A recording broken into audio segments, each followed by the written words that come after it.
Again, I thank you for joining our webinar this afternoon. This webinar is on going the distance with IPA. So without further ado, Richard and Jeff, thank you very much. All right, thanks, Bill. So today, Jeff and I are going to talk about IPA, but it's going to be a little different than some of our past presentations. Instead of diving into the particulars of how a node works or how to build out a certain kind of flow, we're going to talk more at a higher level because in addition to helping our customers with actually creating flows, we want to make sure our customers succeed at their overall initiatives and goals behind IPA. And we've all taken up a project and tried to learn some new skills, maybe gone to training, picked up something, but for one reason or another, we're unable to maybe complete our objective due to competing priorities or just running into too many roadblocks. And unfortunately, we've seen too many customers struggle at what should be a quick win in the Infor community when it comes to gearing up for IPA. So our presentation today is going to focus on empowering you and your department to become successful IPA developers and solution implementers. So we are RPI consultants. We've been working with Lawson since the late Clinton administration. We've seen through a lot of changes in the market, and we have a large team of experienced and certified Infor Cloud Suite consultants. We know the functional side, we know the technical side, and we're happy to help as our community transitions into newer technologies, newer systems. So let's start with our question of the day, how do we get started as a team? If I'm a ERP team lead, how does my team get started with IPA development and maintain momentum and take a initiative from our first thoughts of what flows we might want to work on to sending our team members for training, to development, testing, and finally getting our flows out into production? How do we do that? We're going to have to plan, and we're going to have to manage our projects. We need to close the gap between our learning skills and applying those skills to achieve the results that we want. Yeah, absolutely. So it starts with discovery. In our discovery phase, we need to establish a base understanding of what IPA can do for us. And as a manager, or even as somebody who's working in an IT department or a functional IS and HRIS, MMIS type role, we need to understand what the capabilities of process automation are. A great tool is to go back and watch some of our previous webinars. We have a lot of content on what IPA can do. Those are the real detail-oriented flows. It'll give you a good idea of what this product can do, and then you can translate that into what works at your organization and how you would like to approach tackling IPA. Right. The first step in coming up with a short list of potential projects is to know what's a good fit for IPA, and also start looking at what are the opportunities for automation in my organization. So it's IT working together with business users to sync up between what are the capabilities of the tools at our disposal and what are the challenges that our business users face. They might not always be obvious at first. Right. One good method to developing your first few flows is to talk to your business users and find out some mundane tasks that they're doing. Things that are repetitive, where they're following a specific set of instructions one by one, and it's that person's duty to do this every day, every week, every month, or perhaps even every year. If it's fully automatable, and we know that the conditions are always correct, because we all know that there are some certain situations where if the moon phases a certain way, then our process changes. But if it's concrete and we follow a set structure, chances are that process can be automated with an IPA flow, and that's a good example for your first flow or flows to get out to your users. Yeah, absolutely. When we're looking at getting started with IPA development for the first time, we want to start small, right? Start with projects where the flow is the whole project. Don't start with, say, requisition approval, because requisition approval is a whole implementation that requires end user training and a lot of process definition, process documentation, loss and security classes might need to get built, users might need to get loaded. This affects user provisioning. Start with a small scope where the IPA flow is pretty contained as the overall outcome of the project. Something like moving some files around, or maybe you have something that you would normally do with add-ins, that perhaps you could take that file and use IPA to upload that directly into the system rather than having a user load the Excel sheet and the add-in and do it. We could just have the IPA flow do that automatically. Exactly. And you just mentioned two cases where the customer in that equation might be IT, right? That might be an internal IT flow, maybe like an interface or automating something that IT owns the responsibility for.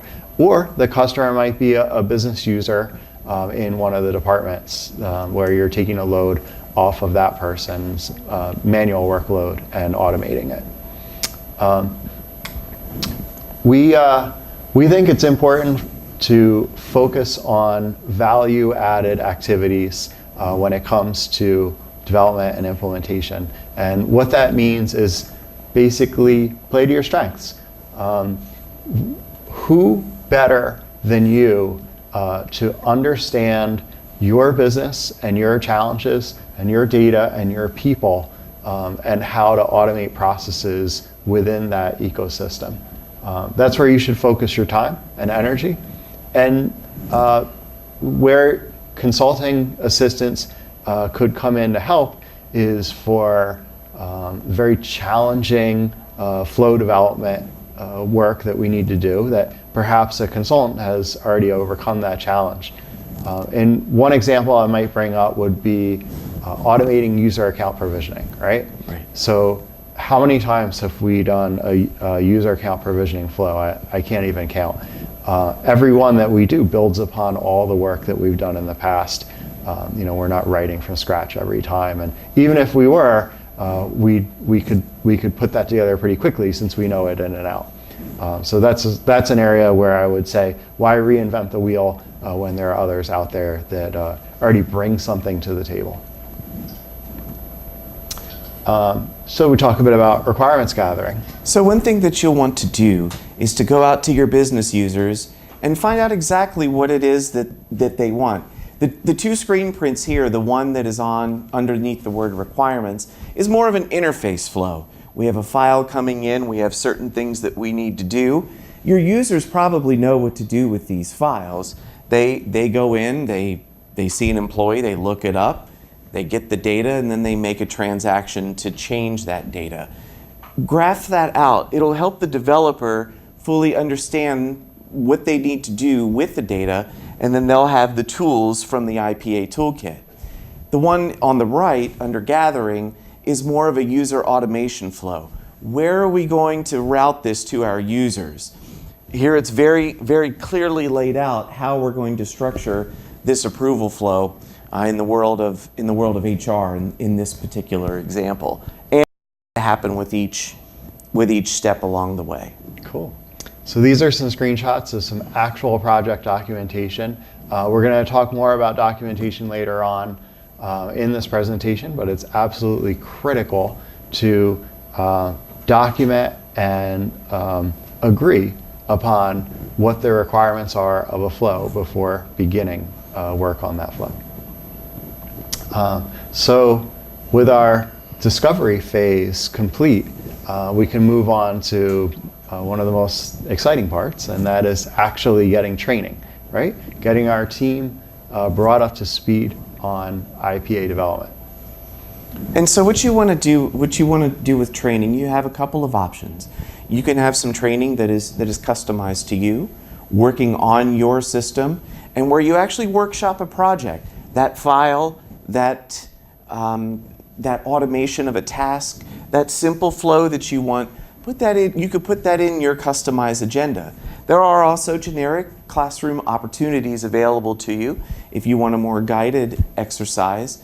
But if you want to really get in and build a flow on your system with your data that you understand, come make an objective that works for you, find those things from discovery, and implement them in your training sessions. Yeah, absolutely. And know your audience, right? Understand who is coming to our training session, what's their base knowledge, what's their aptitude or experience with IPA already, if they have any, and what is their role, on our development team going forward? Are these casual users, or are these heads down developers, or business analysts, or somewhere in between? And the sessions that we've done in the past had the most successful ones. On day one, we have a very large group.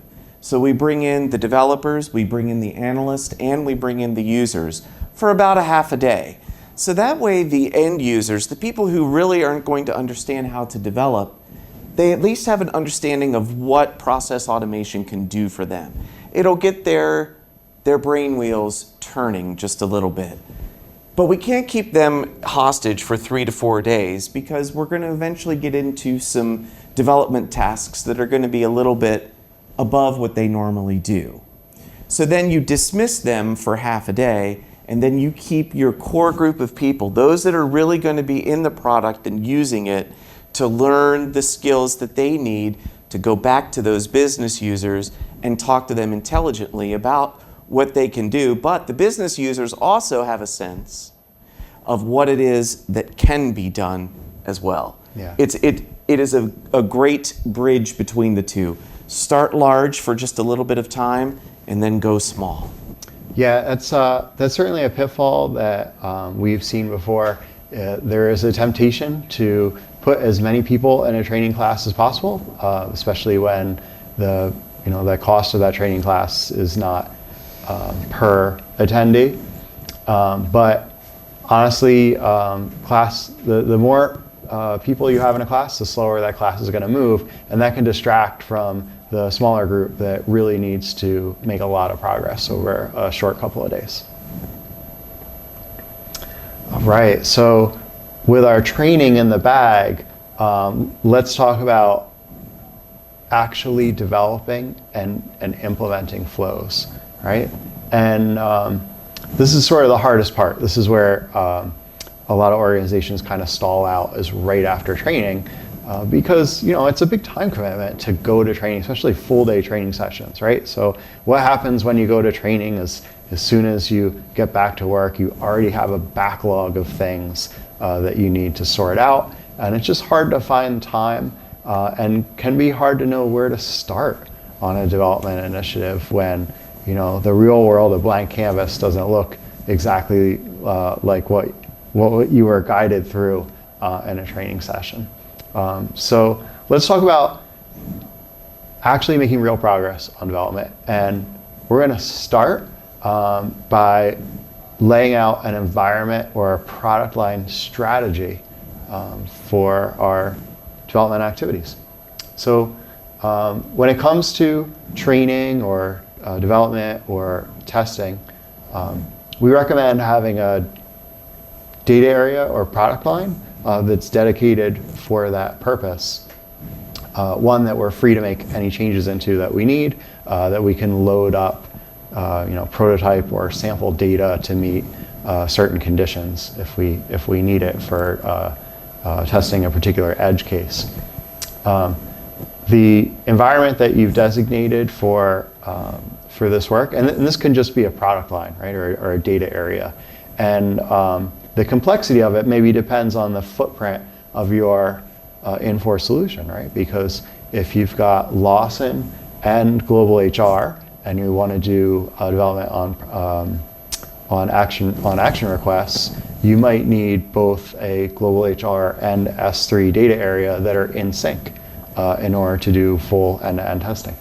But if we're just talking about some interface flows that aren't triggered by S3 and they just run independently, that might just be its own IPA data area. But in any case, the target environment should be representative production, and that means it has the same pieces of software at the same version levels as what we're going to find in production. It has a recent and complete set of application data. It has a recent and complete set of environment data, especially security roles and classes, and all user accounts. IPA works best when your data is representative of production. Working with IPA in a sandbox is not going to be representative of what you do in your normal day-to-day business. Yeah. It's good for a small training exercise, but not a big one. If you're going to train and have a trainer come in and train you on IPA, you definitely want it to be on your system with this type of data. Yeah, one pitfall of working in a sandbox is you may not realize how long things might take to process in a production environment. So if you're building, say, a data extract that runs an S3 query or a landmark transaction node and iterates over a handful of rows in a test environment, it might run instantaneously. And you might find that when you bring that to production and it's presented with 100,000 rows, it does not complete in an acceptable amount of time. And that's something you wouldn't really catch unless you had a representative data sample to test with. So my final point on environment strategy is just make sure it actually works before you start working with it. This is something that we always do when we conduct training, is prior to coming on site for training, we access the training environment remotely and we run through some things, just make sure that everything is set up, make sure that flows actually run. We just basically do some smoke tests on the environment and make sure everything's functional, because there's nothing more frustrating than accessing an environment that maybe hasn't been used in a while and running into trouble getting a flow to work only to realize it's an underlying application or environment issue that's causing the problem rather than something that's actually wrong with the flow. So when it comes to IPA development, we think that IPA flows are best developed with an iterative approach. And that falls under what we'd call an agile development methodology as opposed to a waterfall development methodology. The idea is that we want to make rapid incremental improvements. We want to keep our business analysts and our customer involved in the development progress.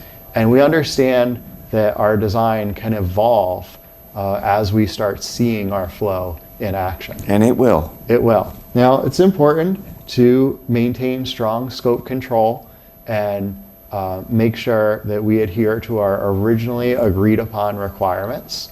Or if we find that those requirements just don't work anymore, that we go back and rethink and re-estimate our effort from the beginning if the requirements need to change. So an iterative approach might sound ad hoc, but actually strong project governance is absolutely more critical in an agile development environment rather than a more traditional environment where our developer goes and takes some documentation requirements away and works on a flow for a long time and gets to what they feel is a completely finished product and then tosses it over the fence for testing. So to illustrate that, I want to bring up our implementation methodology. So this is a high-level diagram of an implementation. This particular one is for a global HR project implementation. And of all the activities that we have in our project plan, development is the only one that spans both the design phase and the build and test phase, because design and build and test is a cycle that repeats as our implementation progresses. The design sort of becomes more fleshed out, and we start to see the needs become more concrete for where our development needs to be. So we have an iterative approach that crosses phases. I want to show a tool that, one of the tools that we use to help manage flow development. And here we've got a technical development plan. Tech development plan is like a subset of a project plan where we can track many different development initiatives or development efforts together. This comes in particularly handy when you're doing a project such as a platform migration, where you might have hundreds of RICE components that need to get converted over to work against a new platform. Or maybe we're doing a benefits implementation, right? Global HR benefits implementation, and we have 30 different benefits provider interfaces that need to get built out. We need a way that we can track these items in detail.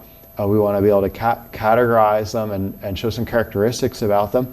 And then we actually want to use this tech development plan to estimate out work effort, track hours utilized against our projections, track our assignments and status. And here we're using Smartsheets, which is a sort of a web-based Excel project mashup that we use a lot for our projects. And here we have our tech development plan in a grid view. We can also switch it over to a card view. This is like similar to Trello, where we can show cards on a bulletin board by status. And in fact, here I can select a development item and just drag and drop it from, say, the in development column to the in testing column.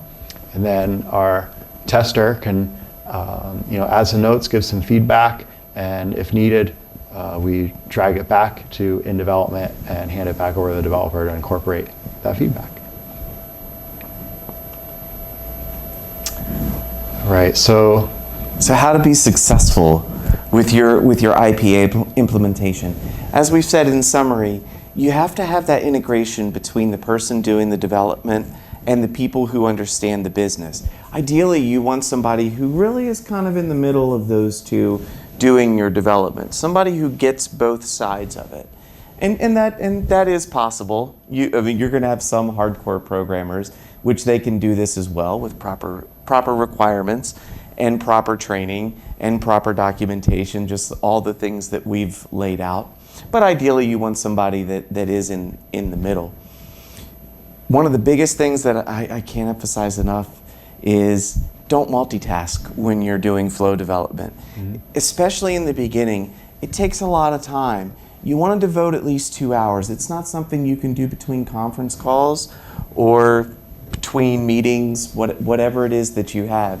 You need a good solid chunk to get in there and play and work with it, so that way you get comfortable. After you get comfortable, of course, you can kind of go in and out as needed. But in the beginning, make a concerted effort to get in there and spend some time working with IPA. Yeah. And another one of our keys to long-term success is solid documentation. This is really important, particularly for us, but also, our customers that navigate system updates and overall change the best are those customers that have a library of solid documentation for the flows and other development items that are under their care. It definitely helps with long-term maintenance. So let's take a look at, we had seen an example of requirements documentation earlier, which is what we gather and approve on between our customer, our business analysts, and our development team prior to starting development. Let's take a look at the kind of documentation that we would create as we're developing a flow and that we deliver as part of the finished product. So getting into the details of your flows can get very large very quick. And you have all of these lines moving all over the place. So one of the best things to do in your technical documentation is to take it in chunks and identify what each node, what the ID is. That will help you with troubleshooting when you have errors in your logs, because it's going to spit out what the ID is. But also give a kind of a plain text English as to what that node is doing. That'll help big time in troubleshooting, but also take it in chunks as you're doing your flow. Some flows are only 10 nodes. I mean, that is possible, but some get into hundreds where you have this very large beast. In your documentation, tackle it a little bit at a time. Mm-hmm. And in addition to being a reference for how the flow is built, the documentation also needs to be a set of instructions for how to deploy this flow and what its dependencies are. Exactly. Document anytime you use a configuration set variable, if it has a service dependency, any of the work unit variables that come in, filter keys, filter values, any tasks that are used, anything that goes into the setup screen where you're going into process server administrator and going into any of those menu options, you want to include that in your technical documentation. Great. All right. Well, I think we've covered a lot of material here that'll help our customers find success from end to end. And here at RPI, we've been continuously improving our quality of delivery when it comes to IPA flow development, particularly on larger, more complex requirements, projects where there's a functional build out that needs to happen, and our lead functional consultant needs to work hand in hand with our lead technical consultant before we can even get to the point of understanding what items need to be created. And then there's a lot of dependencies back and forth. So we built out a pretty strong project governance and delivery methodology for IPA development. It's really been by necessity. And we thought, since we've put together this tool set here, let's make that available to our customers as well. And we do that with an offering called the IPA Jumpstart. So the IPA Jumpstart package goes beyond just training to offer a comprehensive 6-month plan to help a customer go from zero IPA development capability to having flows in production and having an active pipeline of development that's going on. And that happens through a combination of on-site training, of access to expert senior developers, of actual assistance working on flows.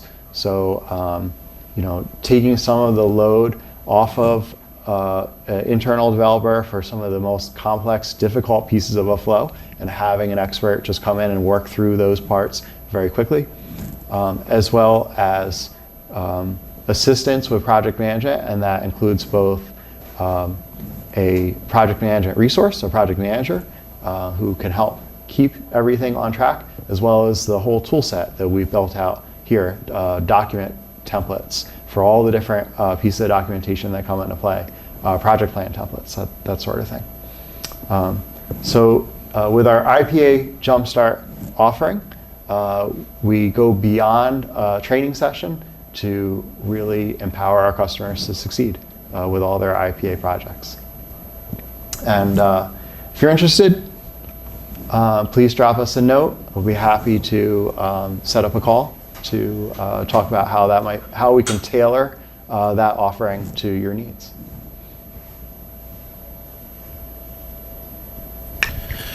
Okay, we have one question from the audience here. Eric Olson would like to know if there is a delivered flow for AP invoice approval. And I think that's something you guys touched on earlier. It's a little bit more than just a flow. In Cloud Suite Financials, payables invoice approval is built in, actually not with IPA. It's just through the application setup. In S3, like loss intent, It's I not don't- necessarily delivered, so. but we do have templates of other AP automation and approval flows that we've done in the past. Yeah, I mean, there's when you install the process designer, there's a samples directory that installs with that. So you can look in to the location where the designer is installed and find the sample subdirectory and see what's there. But none of those samples are really usable without some modification. They're more like a template or a how-to. And even than a the finished library, product. and even the library in an approval, there's always going to be some level of unique, but a lot of it is already pre-built.